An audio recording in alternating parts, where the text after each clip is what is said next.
all well wishes and thing. Hope you get well soon. And without any further introduction, we want to bring on Randy and David, Southside Trash. I've been knowing these guys for, gosh, I gotta say, probably 15 years or more. I mean, so let me let's go ahead and bring them on without any further delay. Hello. Hey, man. Hey, guys. Hey, how you are doing? I was supposed to say, man, don't say too many years. We're not that old yet. Oh yeah, yeah. I'm glad y'all got through. I think the error was probably y'all dialed 1 before the 773. I think that's probably what happened. I'll say back in the old days, because we're so old school and all, that we had to dial a 1 before we called anywhere. So yeah, we ain't up this 21st century stuff yet. Yeah. Anyway, Oh, go ahead, Harold. Well, I just wanted to apologize for the problems. We have those every now and then. Yeah, we had a show on Tuesday, and we had problems. It actually cut the show off, and we were in the middle of talking. So Blog Talk does that sometimes. We have no control over what Blog Talk will do and what Blog Talk won't do. But anyway, I wanted to ask both of y'all, what was it that got y'all into what was it made y'all decide to be a wrestler, that y'all wanted to be a wrestler?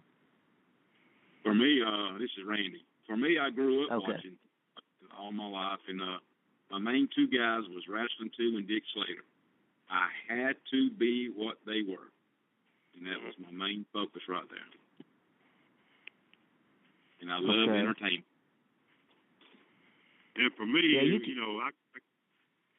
I grew up watching it all my life too, and my heroes back then were Dusty Rhodes, of course, Mr. Wrestling number 2, like Randy said, and I just like the action, the entertainment part of it, and my granddad is the one that really got me as far as being in love with the sport and all.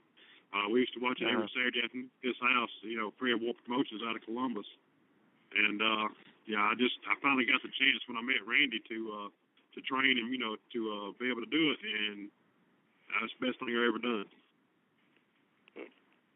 Well, now, Randy, you kind of remind me of Dirty Dick Slater back in his younger days. When you're in there fighting. Yeah, I hear that a lot, and that's a privilege, to know is he recognizes that. I really enjoy that. I really do. I have a question. I was doing some research, and I found out there was a couple different lineups of the Southside Trash. Can you tell us about some of those few different lineups you had? There was many. The original Trash is me and David. That's the original Trash. David, he had to call it quits for a while for some personal reasons, and then I brought Dwayne Bell in. Then he hurt his back, wrestling, so he's no longer wrestling. Then I brought Tommy Too Much in. That's part of the Trash. And then after that, Tommy went his way, and then I brought Drew Golden in as Ronchi. And then he went his way. Then David got everything straightened out in his life, and then Trash is back. Been back full ever since. I've been knowing y'all a long time. I first saw y'all in Thomaston, Georgia, TCW. I believe it was around the late '90s, early 2000s. Y'all were working for the late great Dusty Rhodes. I want to ask y'all, what was it like for y'all working for the American Dream, Dusty Rhodes? It was a tremendous experience. It was a lot of fun, and we learned so much. Being with Dusty and just sitting up under, what you call the learning tree from him, and he taught us a lot about, the business aspect of the sport, as far as how to promote and and basically stay true to the sport as far as the old school style and being being for the storylines and telling the story while you're doing the match.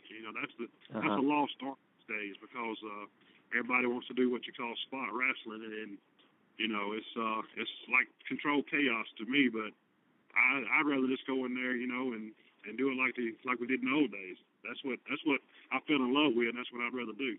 Yeah, Dusty was a general. He was a general of the whole thing. I mean, he knew it all. You learned a lot from him, and it was a great honor to work with him. To even just say I worked with him, it was a great honor. When he calls you by your first name, that's even more of a great honor, because he was a great man. He called us his kids.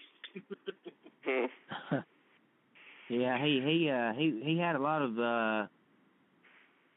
charisma and just words and stuff, that he used on the mic that I don't think anybody in wrestling can ever replace, and that goes the same for Roddy Piper. I mean, both of them were great on their promos, and I mean,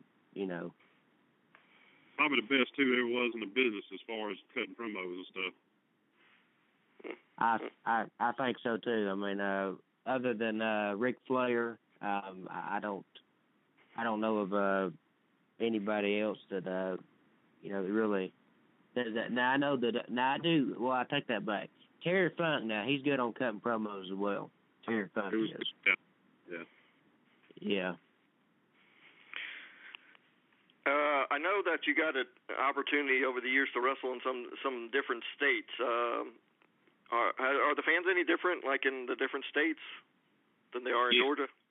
Yes. Yeah. They are some fans are real hard to work for. I mean, we can go work in one show and the fans be just as wild, and go to another show, another state, and you just got to almost kill yourself to get them just to clap for you or boo you, one or the other. But they're very hard. They look for different things in a wrestler. I think that's what they do. And also, I would say probably the best fans. I won't say the best fans, but the most rowdiest. Most rowdiest fans that we probably ever worked in front of had to be in the state of Alabama. Yeah. I don't think I think they still believe it's real.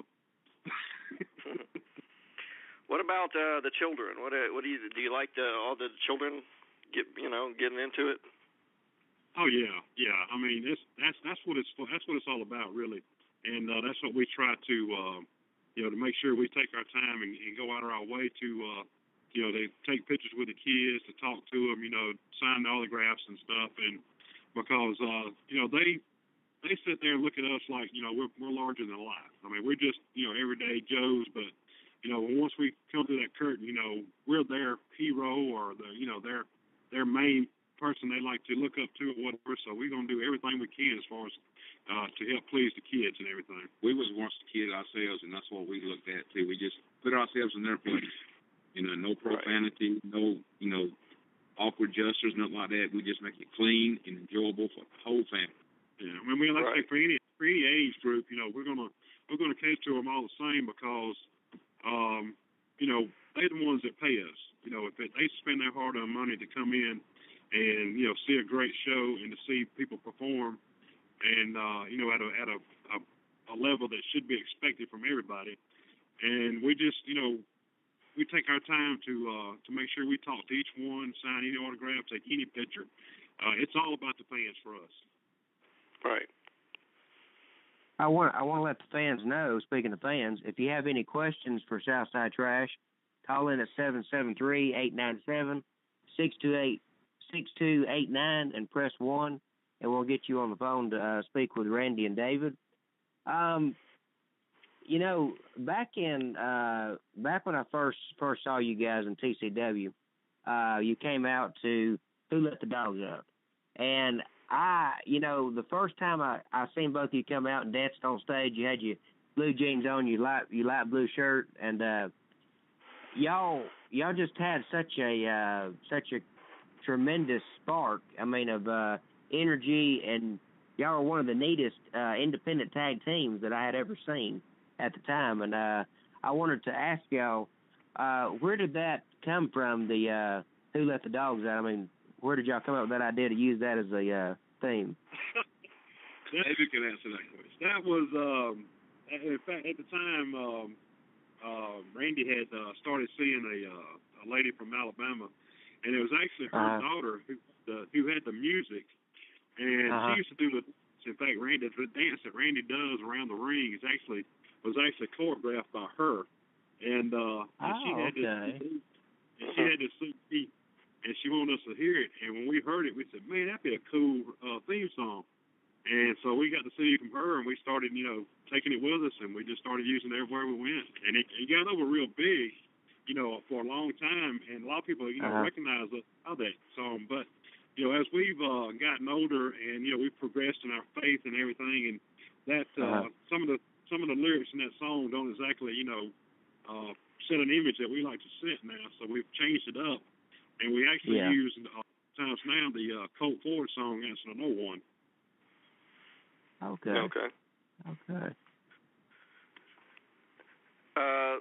Speaking of your faith, wrestling is violent, or it's in its root. But how do you marry the two of being faithful and and still being in a sport like this? Well, I would say that we just try to stick to our roots as far as who we are and what we believe in. We don't change who we are no matter where we at. We people ask us all the time, how do y'all get along with the guys in the back and stuff like that? Because, everybody's not a Christian like we are, and, and there's other people that have, different lifestyles and stuff. But, we were always taught, and what Jesus teaches is that we love the sinner. We hate the sin, but we love the sinner. So we're not going to mistreat anybody or judge anybody by the way they live their life, because that's not what Jesus would do, and that's not what we're going to do. Amen. Right. I wanna ask y'all something. I mentioned at the end of yesterday's show that I would ask y'all this, y'all's opinions on this. What are and not going into too much detail and stuff, but what are y'all's opinions? I know y'all both heard about what went on with Hulk Hogan and stuff, but what are y'all's opinions on the WWE telling their talent to cut all ties with even any kind of communication with Hulk Hogan? What are y'all's opinions on that? I don't agree with it. I don't think he done anything that nobody else has ever done, and I don't think it was really to harm nobody. It was just the word. It's a common word now from all aspects of life. All sorts of people use that word, but I don't think that was 10 years ago. I think when he used that. Was that the case? When it about 10 years ago? Yeah. I mean, if they done me 10 years ago, I probably wouldn't be in the ring at all. Exactly. Yeah. I just don't agree with that. I just think there's more to it than that. That's my opinion. I think so too. And plus, I think WWE is actually trying to please all genre and might as well say race, their audience. And they're trying to make sure, they don't lose any fans over this situation.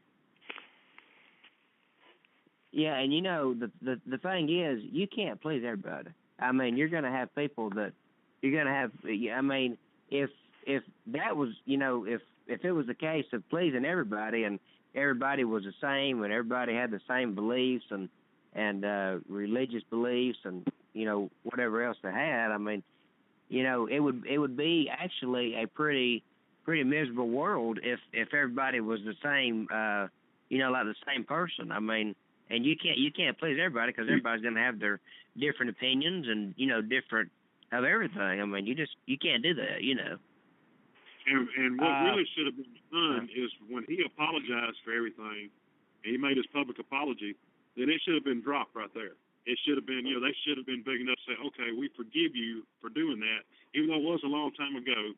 You might not have been in the same frame of mind you are now or whatever, but the thing of it is, when somebody does you wrong, if they come to you, and apologize to you, out of the sincerity of their heart, then, we especially believe in this, that, it's our job as a Christian to forgive.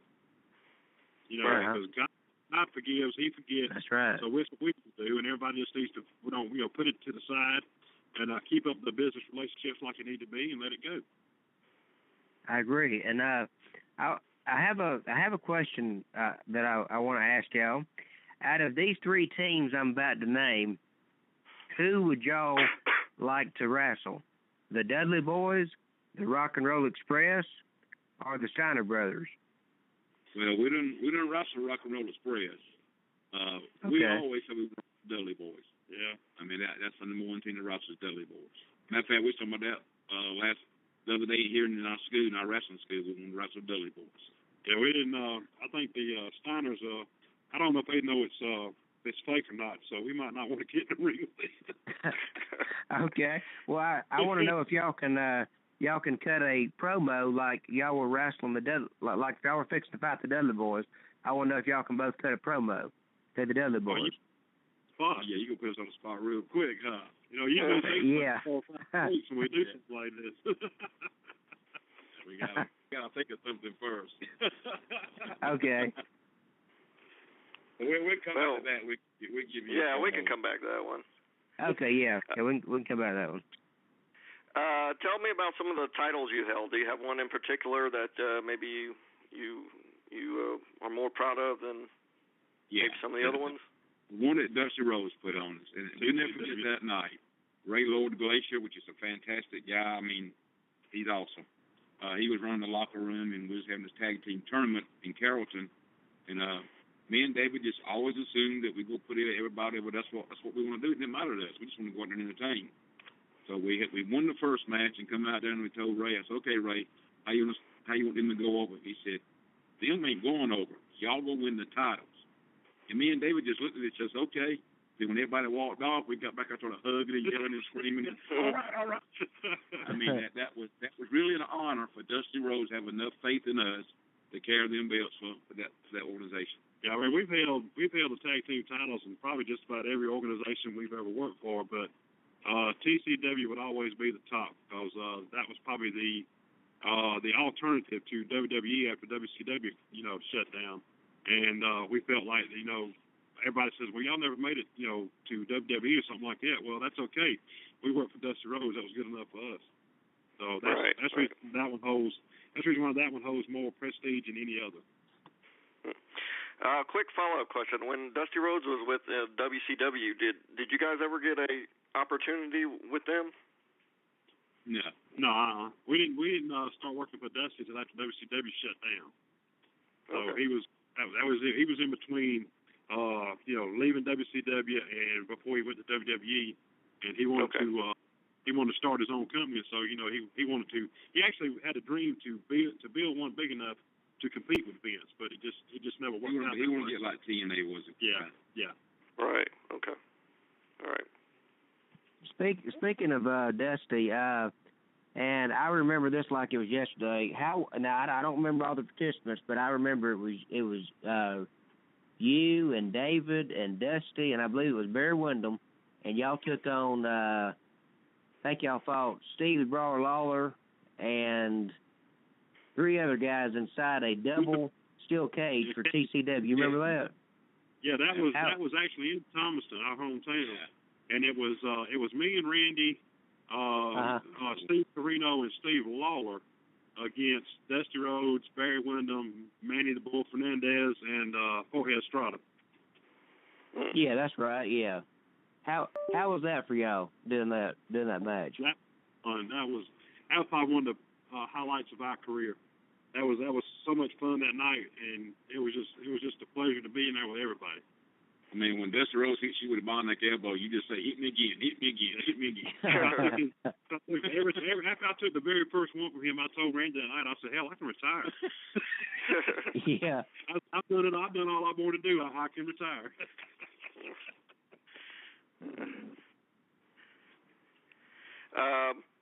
Recently, there's been a few incidents of fans getting in the ring. You got anything to say on that? Yeah. Fans jumping in the ring and not, we were taught, and we teach our guys here that do not touch a fan until he gets in that ring. If he gets in that ring, then he is open market for you to take care of yourself, because he's in that ring for a reason, to harm you or your opponent. and that's when all of y'all together is to take care of business. But outside the ring, that's just what happens. If they put a hand on you, that's what security's for. We actually had a guy that jumped in the ring with us one night up in Logansville. We were working a tag match against the Palm Beach Boys, and we was traveling with Dusty.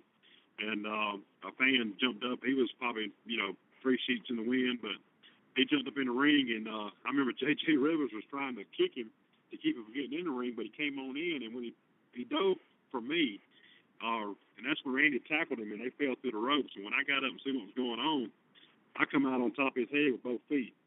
And then we proceeded to pretty much, let him know that he had no business there. And next thing you know, security got him and escorted him on out. But he was, I'm sure he was pretty sore the next morning when he woke up. Mhm. You just refreshed my memory on something. You said something about Palm Beach Boys. I want to ask y'all who was the tag team in TCW that they used to both come out wearing they had blue button-up shirts on, and it was like they had like Hawaiian flowers on their shirts. That was Palm Beach Boys. Yeah. Scott Ross. Okay. And John. I can't think of his last name, but yeah, Scott and John were the Palm Beach Boys. Okay, so they're still wrestling and everything. Well, Scott Ross is. In fact, we just worked the show probably with Scott in the last year or so. And but as far as John, I'm not sure if he's still in the business or not. I don't think he is. Okay, yeah, and I remember another guy too, Big Steel. He's still wrestling, ain't he? Who is that? Big Steel, long black hair, goatee, big tall guy. Had a black leather jacket on, sleeveless leather jacket. Yeah, that name rings a bell. We had no dealings with him, so. Yeah. If I remember correctly, he was kind of a Kevin Nash wannabe. If I remember correctly. Yeah, like Diesel. He looked like Diesel or something. Yeah. Right. Yeah. Yeah, that was him, and I remember Sonny Siaki also wrestling down there when y'all were down there. Yeah. Sonny Siaki, Jorge Estrada, the Dobbin Sugarman, the Dobbin brothers, and Ray Lord, Glacier, Sean the Shocker Evans, which he passed away, and Damien, he's passed away now. But we had a group of guys. Yeah. Great locker room. Yeah, Tommy Dreamer worked 2 shows with us in TCW. Now, South America is getting just as good as TCW once was, I'm tell you. Yeah, if you're going to be in the Barnesville area, probably October the 2nd, we got a big show coming up, and if you want to see some good wrestling, some great guys, come to Wrestle America in Barnesville, Georgia. We got Tyson Dean, Andy Anderson, Iceberg, Tommy Too Much, Simon Sermon, got Tonga coming. We just got a whole group. Amber, Luke. I mean, it's a whole great lineup. And Rick Michaels is he runs the locker room at Wrestle America, and Glacier be one of the best guys in the business that we could ever work for. To tell you the truth, strictly business. Yeah. So who will y'all be wrestling on that night at Wrestle America? October the 2nd, I think we're scheduled to go up against a tag team called the PS Players. We've worked them before over in LaGrange, Georgia, and they're 2 great guys. They take care of themselves in the ring, and we got a lot of respect for them. And we just, every time we've worked against them, we've had great matches, and we're looking forward to October the 2nd to tearing the roof off in Barnesville, get in the ring with them. Tell us about your school you've just started up. Oh yeah, we got a wrestling school down here in Barnesville, Georgia. We got about 5 trainees right now. We operate 4 days a week. We teaching the basics all the way up to you ready to get in the ring, full blast. Got a weight room in here. It's just awesome. You need to come see it. And what about like if somebody wants to be a referee or a manager or a valet? Do you? Referee, manager, valet, everything, announcer, anything. We'll do it. We have different price packages for each one, but it's we don't try to take everybody's money right off the bat. I mean, if you're having we'll work with you is what I'm saying. You know, you can put so much down and pay so much a month, and Right. and then once your training fee is paid and we think you're ready to perform, you know, in a professional ring, then we'll turn you loose. We'll give you, and really right now, all the workers that we got training, we guarantee them 3 shows. We guarantee to take them somewhere and, you know, a couple of shows with us and maybe, you know, either work against us or, you know, somebody that we respect in business. And then after that, they're on their own. But we'll guarantee everybody 3 shows once their training is done and their money is paid. We got seminars coming down the line. We got Luke Gallows is going to be a guest seminar trainee, and we just got it all coming down. All right. I believe in my closing question for y'all. I wanna ask y'all. Can you give your and you don't have to do the promo today. You can come back in the future and do a promo on the other boys. But I want to ask them my closing question. If you can both give your testimony of how you accepted Jesus Christ your Savior to the audience. I'll be glad to. We was going to a show. I was going to a show in Fort Valley. I think David was gonna be late that day. And I was going down the highway, and the Lord just spoke to me, and I didn't know, what it was about. What? He said, I need you. And I was just driving. And I pulled over the side of the road, and I asked the Lord to come into my life right then and there. Come into my life. Well, that's how you do awesome. And for me, it started when I was real young. I actually accepted Christ as my Savior when I was 7 years old, and at church I was going to at the time. And actually, me and my older brother actually got saved at the same time, same day, same place, everything. We was even baptized together. And but you know how it is when you're a kid. Over the years, you kind of, as you grow up, things take precedence over other things, and and I kind of got away from a lot of. But in 2000, I want to say 2000, 2001, I had I was in my work truck. I was running a vending route, a uniform route, and it was just after the 9/11 attacks, and it was around Christmas time, and they were playing a thing on the radio, and it just really got to me, and when I like Randy, I pulled over on the side of the road in my truck, and I prayed right then and there. I said, God, if you still want to use me, if you still want me to do something for you, I'm ready. You just tell me what it is. And I've been that way since 2001. Wow. Praise God. That's wonderful. That's what it's all about. Yes, sir. And y'all go and speak to different churches and schools about the Lord. Is that correct? It's correct. In fact, we'll go anywhere. It doesn't matter where it's at. We'll go anywhere. As long as we tell somebody about the love of Jesus, we'll go. We'll go to churches, schools, social, gatherings or whatever, as far as like, different clubs and stuff in the community. We'll go to, children's homes or whatever. Just anywhere that anybody wants us to come and talk about Jesus, we'll be there. That's what it's all about. That's wonderful. Do y'all have any? Besides, I know y'all got the big show on October 2nd for Big LG Promotions, Wrestle America. Do y'all have any other upcoming appearances y'all would like to promote or anything to the fans? We'll be in Columbus, Georgia, October the 3rd. I think it's for SPW, I think it is.